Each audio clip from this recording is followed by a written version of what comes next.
The Lizard Lords have granted him the honor of representing our mighty military on a diplomatic mission of utter import, and he gets his knickers in a twist because it comes with a spot of sacrament alien to our ways. I should think it would be good fun to attend an imp ceremony. Something is bound to blow up. Isn't that what the generals normally like?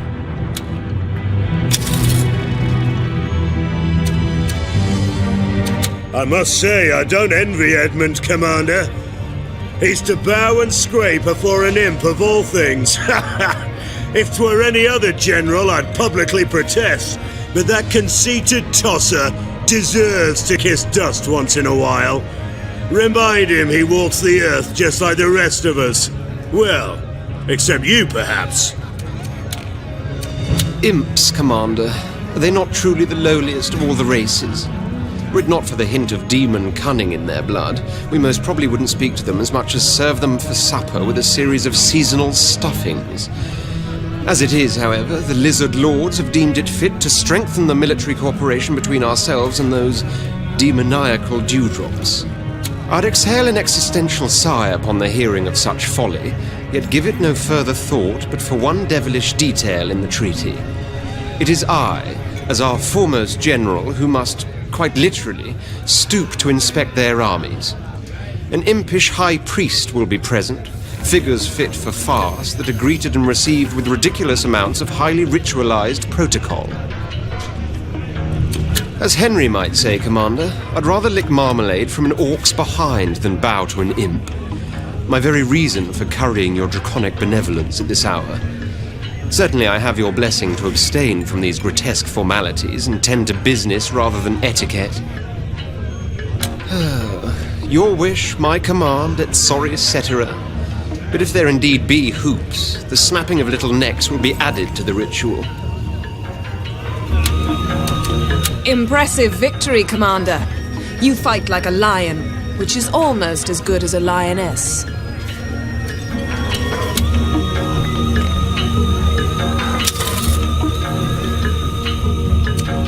You remain true to your legacy, my friend.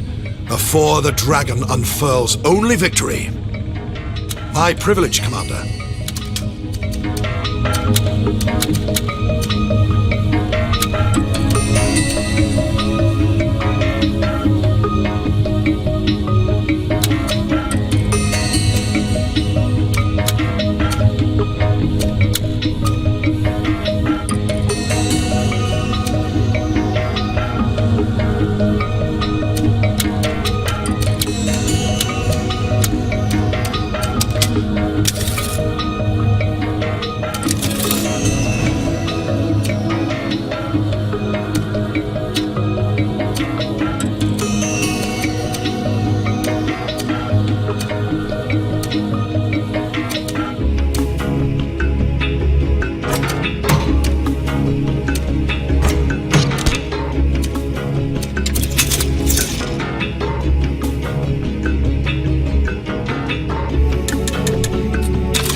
Is ours for the taking.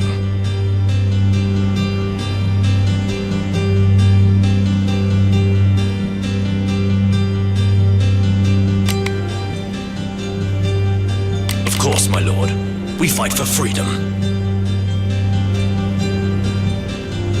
Big guy coming through. Of course, my lord. We fight for freedom. Construction in progress. Big guy coming through. Our glory foretold. Of course, my lord. We fight for freedom. Of course, my lord. We fight for freedom. All is ours for the taking. Of course, my lord. We fight for freedom. I will drench their torn banner in blood. I've got big guns and I cannot lie. I will drench their torn banner in blood. The best way to see rhythm is through the crosshairs of my battle.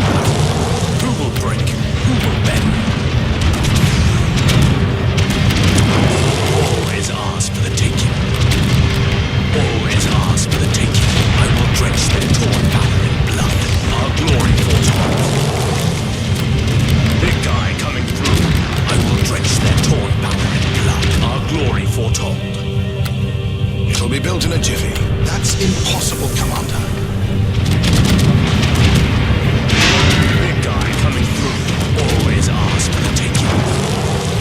Our glory foretold. Ready for the Blitzkrieg. I will drench their torn banner in blood. Of course, my lord. We fight for freedom. Big guy coming through.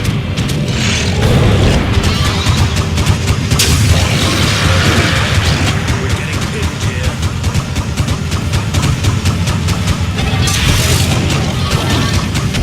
Wall factory completed.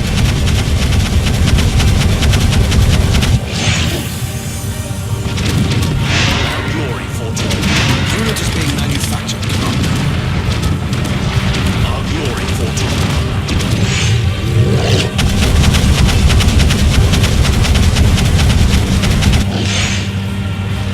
Big guy coming through.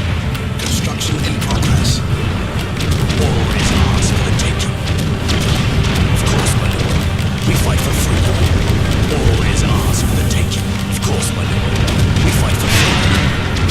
All is ours for the taking.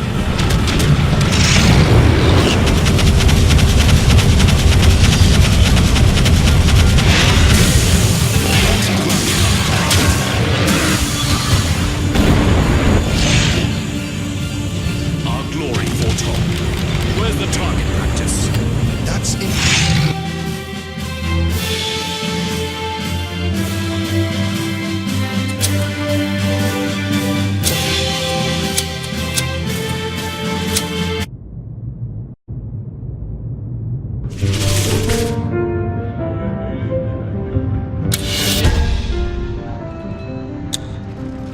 It would seem Edmund has come back from his inspection duties among the imp armies already. I had expected tales of mayhem to precede his reappearance. In fact, I bet Henry the lizards and imps would be at war as soon as he set foot among them. But no. All the better, of course, though a little disappointing. Commander, I am pleading here today on behalf of a dwarven miner who was cruelly left to his fate by his own kindred. An incident in the mines cost him his leg, and he is too poor to pay for a proper prosthetic one. Henry, your own general, could afford impish machinery, but the dwarves, who easily could as well, will not provide for their stricken fellow. Well, I say they should. Indeed, the state should. We can. So why not do so? Just like diseases, accidents are simply punishments from the gods. If this misbegotten dwarf lost a leg, he probably took the Seven's names in vain, or forgot to say a prayer before dinner, and they saw it fit to make him attentive of his sin. Paying for his convalescence would be tantamount to forgiving his trespass, which only the gods have the least to do. If the state should pay for each and every work accident, for every broken nail and broken leg, we'll be paying through the nose, and it's your finances that'll be crippled.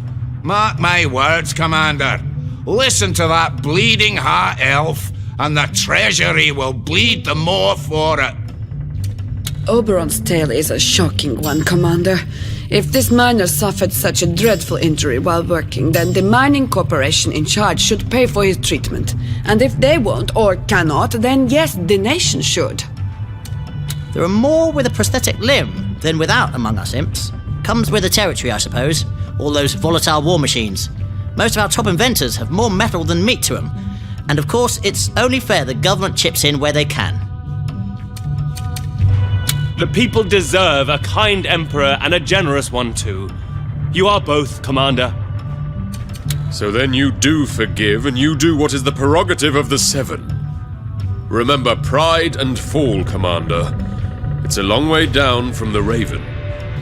The people deserve a kind emperor and a generous...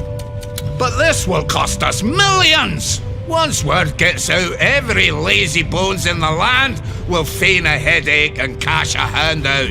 This is insanity! This decision will endear you in the hearts of many, and shame the dwarves for the neglect of their own brother. All in all, I'd say this has been a productive day. Thanks, Commander. Took about 100 imps a hand and a foot to get your jetpack in working order. So paying for a couple of metal fingers and toes is the least you can do in return, wouldn't you say?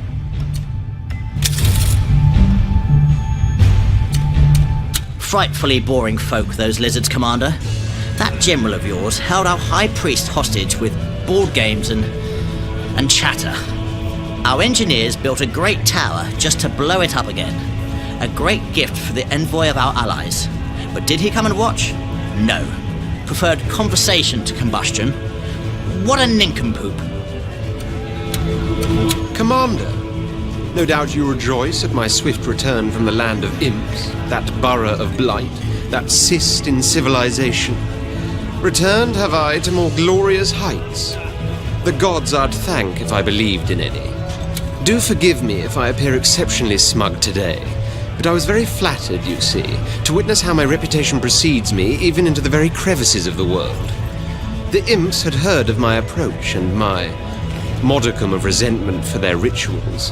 I was therefore pleasantly surprised to be greeted with a cordial handshake no more. Yes, he was rather an agreeable chap, as a matter of fact. The High Priest, I mean. After the military inspection, we played chess and talked philosophy the night through. It goes without saying I won every game and lacerated his logic like an eagle its prey. But he was not as devoid of all intellect as I had expected his entire species to be. A comforting thought, somehow, knowing you trust them to strap explosive engines to your back. Bloody good show, Commander. We kicked butt today, and firmly too. Which one do you have in mind? He's a slimy kid who happens to excel at warfare. I once met a lizard who went to school with him when he was but fresh from the eggshell. Told me he'd always been like that. Smart as a whip, but a loner too. Hopelessly assured that he is better than everybody else, and has 10 brains for every one that we have. Worst part is, he may well have. But don't you ever tell him I said that.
underway, Commander. Of course, my lord. We fight for freedom. All is ours for the taking. We're out of recruits, Commander. Big guy coming through. Big guy coming through. Armor is weakening, sire. Yeah, I love traveling. Won't that use too much fuel? Who will break? Who will bend? Of course, my lord. We fight for freedom. We're getting pinned here. All is ours for the taking. We could use some support, Commander.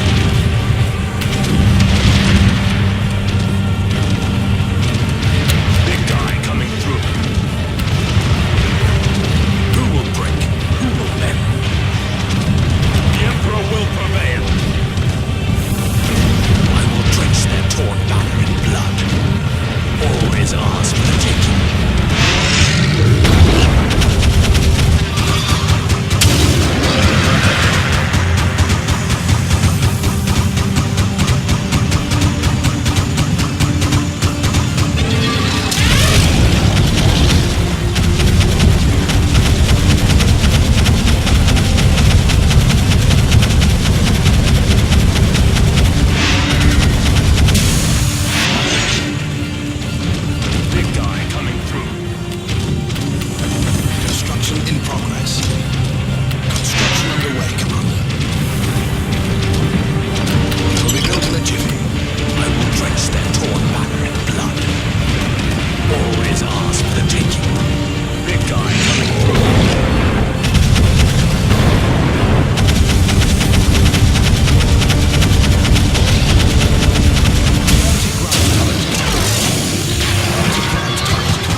Factory completed.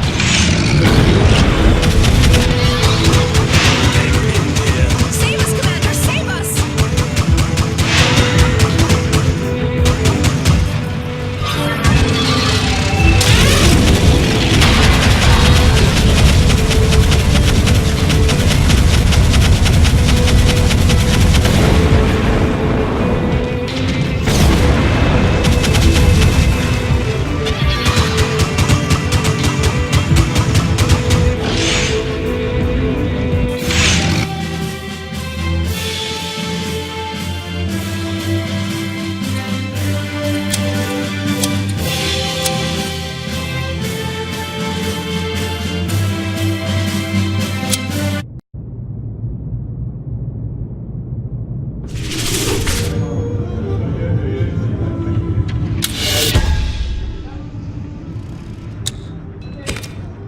Typical of Catherine to get miffed over money.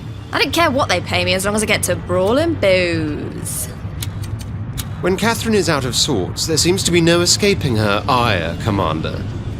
I do understand her, though. For whilst equality among the civilized races is not to be found, I do uphold that women are every bit as capable as men, provided they are lizards.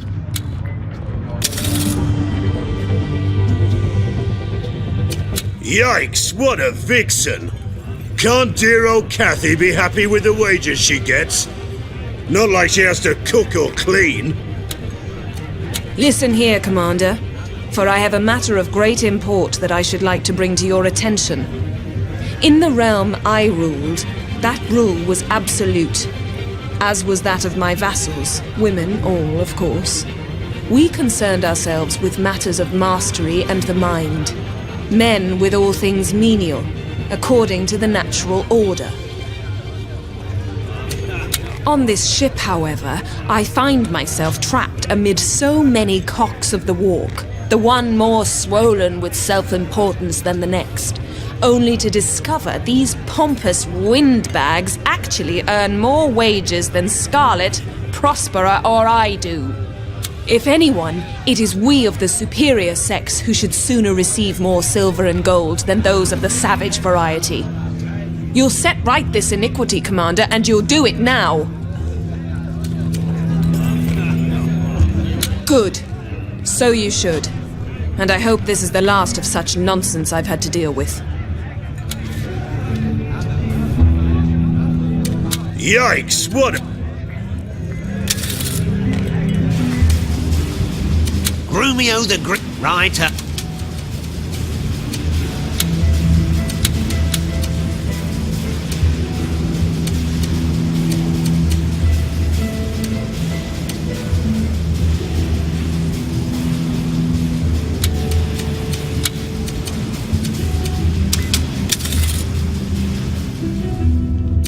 You remain true to your legacy, my friend. Before the dragon unfurls only victory.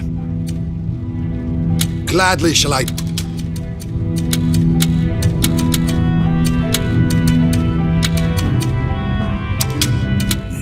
What? That is quite a tale, my friend, so bear with me. Since the dawn of time, beautiful Rivellon has been a stage of bitter rivalry, strife, and war. Haughty humans, all too lofty lizards, dogged dwarves, erratic elves, irrational imps, dogmatic undead, and yes, wayward wizards even, couldn't forego the time it takes for the moon to wax and wane without turning to fresh violence. Peace. The word itself hardly had a meaning. It was an abstract. Until after long and dark ages, 3 men decided they had had enough. I was one of them. The other 2 were your father Sigurd, and an eccentric inventor known only, even by us, as the Architect. We knew war would continue everlasting unless one king would stand up, conquer all feuding factions, and unite the manifold battling races under the banner of a single world-spanning empire. Easier said than done was, I believe, our initial reaction. It was the Architect who provided us with the answer to the question how on earth we would go about enacting such an unparalleled enterprise. He said he had ways and means to provide your father, a battle-hardened warlord in his own right, with engines of war such as the world never saw. Technology. That was the solution. For if we could go to war with weapons so vastly superior as to be unstoppable, every opponent would have to yield before our onslaught. Where the Architect obtained his strange knowledge from, he never wished to reveal. But in truth, Sigurd and I cared little for his mysterious ways. For whatever the source, our plans worked like a charm. And in a matter of years, Rivellon was ours. Yes, we had done it. We had created our empire, and your father became its first and so far only ruler. For a few precious decades, peace had finally taken on a meaning. It was a bright flash, all too quickly extinguished along the tenebrous continuum of time. Long have I asked myself that question, yet the answer is as simple as it is obvious. Human nature. Love, jealousy, anger, grief. All of these emotions proved more fatal to the stability of peace than 100,000 war machines could. You see, Sigurd, the Architect, and I remained close friends after our quest had come to completion. But then, one fateful day, a woman of unequaled beauty arrived at court. After but a glance, there wasn't a man's heart in the room not aching for even her mildest attention or a most fleeting caress. Your father, though married, courted her, as did the Architect. For myself, I'd admit I'd given up the very secrets of magic in return for her love, but I knew rivalry could only lead to misery. And so it did. For bitter rivals my 2 friends became, and when in the end Sigurd was the one to win her affections, the Architect left the palace with such hatred in his eyes as to strike me as diabolical. A year their secret liaison lasted. 1 year your father and beautiful Aurora were happy together. Then suddenly she died, and it took me a long time to find out she did so at the hand of the Architect. Sigurd never knew. He was destroyed by grief. The mighty warlord withered, and with him the soul of his empire flickered like a candle in the breeze, until his own children blew it out forever, and hacked to pieces the land that was to have been his legacy. I promise I will tell you in due time. For now, I must keep silent. Please, don't press me any further on the subject. Though I said I noticed from the beginning her beauty was of such perfection as to be supernatural, I soon discovered she was indeed more than human, and that the enchanting guise we saw her in was but a mask. Behind it lurked the dragon. Yes, she was one of the ancients, interested in the ways of the infinitely lesser creatures we nevertheless call civilized. She was intrigued by Sigurd, his war machines, and his empire. It led her to his castle, to a brief spell of passion, and ultimately, her downfall. No one in Rivellon, save for you, Sigurd, the architect, and I, know of Aurora and how her death affected your father. As far as most are concerned, he was a great hero who all too soon fell prey to indulgence, sloth, and alcohol, which lost him the affection of his children, and in time started the war. They are wrong, but truth will be revealed one day. Rest assured that when we finish our conquest and I can spend some leisure time in peace, I will write his history, and yours too. Everyone shall know the tragedy that befell him, and how his son, by the woman he loved, rose to save an empire. In a few words, victory and destruction. First, we must vanquish all warring rivals for the throne. Then, we must undo the technology that enabled them to go to war in the first place. We will rekindle the Empire of Peace your father founded, and be rid of the apparatus that might threaten it once more. Does he now? There's an explanation for that, but I'll reserve it for later.